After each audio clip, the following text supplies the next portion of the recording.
Imagine wandering through the lush fields of Albion and the sun sets in the distance. You hear the familiar tone of Oakvale playing softly in the background. You feel that warm, fuzzy, nostalgic feeling wash over you. That's the power of Fable, a game that captured my heart, as a kid with its bright colors, engaging story, and memorable characters. Today, let's take a trip down memory lane and revisit the story of Fable, in hopefully preparation for a remake that might be happening soon. But before we go to Albion, let's go back even further to the Old Kingdom. Now, the Old Kingdom is actually only mentioned through the game's backstory, so a lot of direct information really isn't there. This was a powerful and prosperous empire that ruled Albion in the distant past. The rulers of the Old Kingdom were called the Archons, and they were believed to have great magical power. They used a weapon, the Sword of Aeons, as the source of their power. However, the sword began to corrupt them, and eventually their entire kingdom was destroyed. Now, in the aftermath of the fall of the Old Kingdom, you see Albion for what it is now. It's a patchwork of city-states and territories with no real central authority to maintain order. The different regions of Albion are often at odds with each other. Some of them are ruled by monarchs that are kind and generous, and the others are ruled by corrupt and ruthless tyrants. Of course, we have to talk about the Heroes Guild. The Guild is one of the most important and central institutions in the entire world of Albion. It serves as the hub for training and education for aspiring heroes who are mercenaries that undertake a wide variety of missions and quests throughout the land. Now, although heroes are the most skilled of warriors and mercenaries and adventurers, they're often hired for their tasks, which can include anything from protecting towns and villages from monsters, to rescuing kidnapped villagers, to retrieving valuable artifacts, or maybe even assassinations. Now, the guild provides training in magic and combat and other essential skills that are necessary for a hero to become successful. Now, the training is rigorous and demanding, and only the most skilled students eventually pass and become full-fledged heroes. Now, despite their reputation as powerful warriors, heroes aren't necessarily good people that are bound by any kind of traditional moral code. Now, the guild doesn't make judgments on its members based off of anything they do, and they're free to undertake a variety of missions that align with their own personal beliefs and motivations. This moral ambiguity is really a key element to the game's story and gameplay, and this was really the first game I ever played that provided a real sense of binary moral choice, good and evil, as common as that might be now. Now, to actually start with the story, of course, we will begin in Oakvale. Now, this is the main plot, and the character starts off as a young boy who lives in a peaceful village of Oakvale with his family. On the day of his sister's birthday, the village is attacked by a group of bandits who kill the boy's father and abduct his mother and sister. Now, the boy is saved by a mysterious figure named Maze, who is a renowned hero and member of the guild. Maze recognizes the potential for greatness in the boy and takes him under his wing, bringing him to the Heroes Guild to be trained as a hero. Many years after the training at the guild, the main character is now a grown man, and he receives a mission from his mentor Maze. Maze tells him of a blind seeress that's living among the bandits near Oakvale, and advises him to infiltrate the camp and discover what information the seeress might have. Upon arriving at the camp, the player character is shocked to discover that the seeress is actually his long-lost sister, Teresa. Now, she was taken in by the bandit leader Twinblade after being abducted with their mother on the day of the village raid. It is revealed that Twinblade was once a hero himself, but he turned to a life of banditry and violence after becoming disillusioned with the guild and its leaders. Now, after a final confrontation with Twinblade, the character is given a major binary choice of sparing his life or killing him. Another major event is the arena. After the player character does a variety of quests and missions and becomes more famous as a hero, he's invited to take place in the arena battles, which are governed by the legendary hero and sorcerer, Jack of Blades. Now, as you rise in ranks throughout the arena, you will eventually face off against your childhood hero and former roommate from the Heroes Guild, Whisper. And you know what? She's kind of annoying, so I don't really care for her too much. Now, despite their previous friendship, she is now a skilled and ruthless fighter, and in the two engage in battle. You're given a choice to kill her or to spare her if you beat her. You know, as annoying as she is, I don't think she deserves to die. Now, eventually, you also learn that the main antagonist of the story is actually Jack of Blades, who was responsible for the destruction of your home at Oakvale and the abduction of your family. Now, with the help of your sister Teresa, and who's been acting as a spy this whole time within the bandits for the hero factions, the character discovers that your mother is being held captive in Bargate Prison. The hero sets out to rescue his mother, but ultimately he's captured and imprisoned. Now, the player spends, an unspecified amount of time in Bargate Prison, where you're tortured and mistreated by your captors, and you can actually see your character age just because you spent so much time there. However, during there, you forge alliances with other prisoners, and you eventually work out a plan to escape.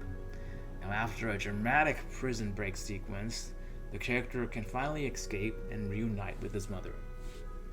Eventually, you learn that Maze, who had recruited you into the guild, has been a traitor who was working with Jack of Blades this entire time.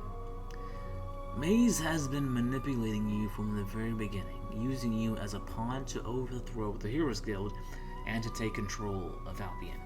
Maze kidnaps Teresa again and attempts to use her as leverage to get the player character to cooperate.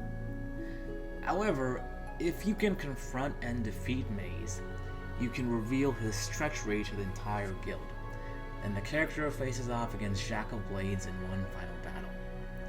And during the battle, your mother tries to intervene to protect you, but she is sadly killed by Jack. Now, Jack explained that the Sword of Aeons can only be used if it receives the blood of Archon. So the sword was the weapon, and the Archon was the lineage that ruled Albion. And after the death of your mother, the hero and your sister are the only two remaining descendants of Archon. If Jack destroys them both, the sword will be even more powerful. So after you defeat him, the hero has to make a choice, whether to keep the sword by killing your own sister, or to cast it away forever into a portal created by Jack. This decision is really the ultimate test of your character, and it reflects the choices that you have made throughout the game. If the player has followed a good path, the hero will choose to throw away the sword, sacrificing its power to preserve the lives of your loved ones and to really ensure a better future for Albion. On the other hand, if you choose the path of evil, you can keep the sword, kill your sister, and embrace the Archon bloodline and become a ruthless ruler. However, I actually did not know that there were more than just these two endings, so right now we're going to go through all of them just so you know. The first ending is the sacrifice ending. So, if you choose a path of good and you cast away the sword, the hero destroys it and lives out a peaceful life with Teresa, becoming a legendary hero who is remembered for his bravery and selfishness. The next ending is the Summoner. Now, if you've picked the good choices, but you choose to keep the sword, the hero becomes corrupted by its power and transforms into an evil ruler known as the Summoner. And you use your newfound abilities to control the people of Albion and to live forever. The third ending is called the Archon ending. Now, if you follow the evil path and you choose to keep the sword, the hero now becomes the new Archon, and you rule with an iron fist, destroying anyone who opposes you. The fourth ending, Avo's Tear, is if you follow the good path, but you killed a lot of innocent people along the way, and you destroy the sword, you are rewarded with Avo's Tear, which is a powerful artifact that grants him eternal life and a peaceful existence. The fifth ending is called the Harbinger. Now, if you followed a path of evil and you've killed a lot of innocent people, the hero becomes a harbinger of death, who is a powerful and fearful ruler which can destroy anyone who opposes him, and it's just kind of evil, right? And the last one is called the Nostros Triumph. And this is kind of the most challenging one to get. It's if when you follow the path of true neutrality, the hero destroys a sword and gets rewarded with Nostros Triumph, which is a powerful artifact that grants them wealth and a peaceful existence. Now, this is where the story probably ends for most of you, but there was a DLC called The Lost Chapters where the story went on, and so let's pursue them just so we know how the story really ended. Now, in this edition, the story continues after you defeat Jack, and you receive a summon from a legendary hero called Scythe, who's said to be the greatest hero of all time. Now, Scythe informs you that an ancient evil is going to come back to Albion, and you'll need the hero's help to stop it. The only problem is that the evil is in the Northern Waste, which is a frozen wasteland that's incredibly hard to reach. Now, once you reach the Northern Wasteland, which, it wasn't that challenging, I guess, you discover that this ancient evil is a powerful entity known as the Court. The Court is a group of powerful beings that were sealed away in the Northern Waste thousands of years ago, but now they've returned to seek revenge on the people of Albion.